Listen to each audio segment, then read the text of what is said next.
नमस्ते दोस्तों, आज है 13वां क्लास और हम लोग पढ़ेंगे हर्षवर्धन का काल जो 606 ईस्वी से 747 ईस्वी तक रहा।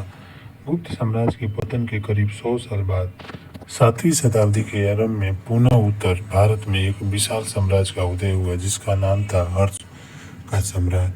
हर्षवर्धन के पिता का नाम प्रभाकर वर्धन था जो पुष्यभूति वंश के थे। उन्होंने अपने बड़े भाई राजवर्धन की मौत के बाद हर्ष राजा बना। हर्ष के राज का नाम थानेश्वर तथा राजधानी का नाम कनौज था। हर्षवर्धन के अंतिम हिंदू सम्राट की उपाधि इतिहासकारों ने दी है। हर्ष के बारे में हमें मुख्य रूप से दो स्रोतों से जानकारी मिलती है।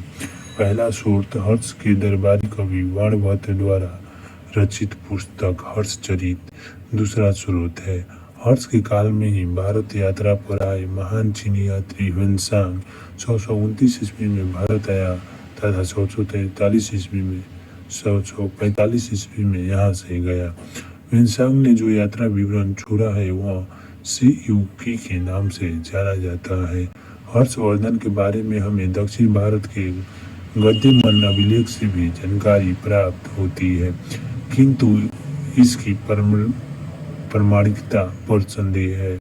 हर्ष का साम्राज्य उत्तर भारत में कश्मीर को छोड़ सभी क्षेत्रों पर था। हर्ष के प्रत्यक्ष नियंत्रण में राजस्थान, पंजाब, उत्तर प्रदेश और बिहार थे। शशांक ने हर्ष के बड़े भाई राजवर्धन की हत्या करके उसकी बहन राजश्री को अगवा कर लिया था। बाद में हर्ष ने अपनी बहन को तो बचा लिया, किंतु उसको शशांक की शत्रुता जीवन भर बनी रही।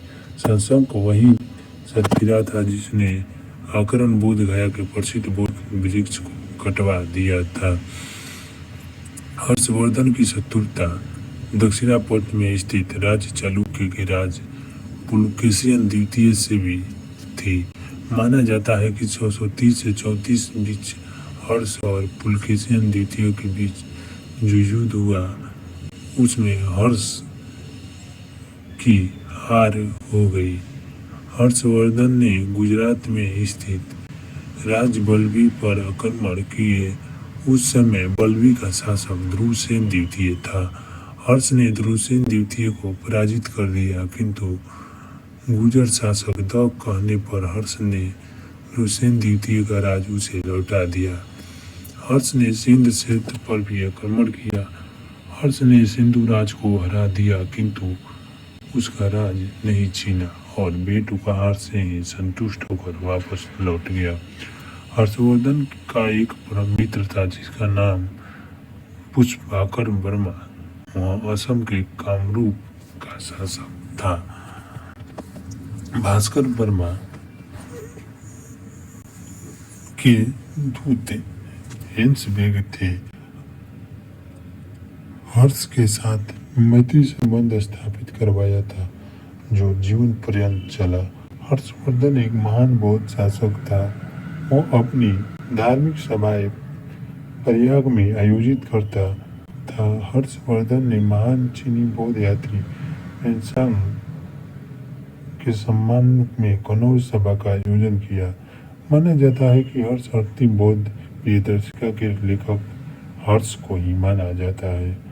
हर्षवर्धन के दरबारी कवि बाणभट्ट ने हर्षचरित के साथ साथ कंदमुड़ी नामक ग्रंथ का भी रचना की थी। इसी के साथ 13वां क्लास खत्म होता है। आगे पढ़ेंगे 14वीं क्लास में।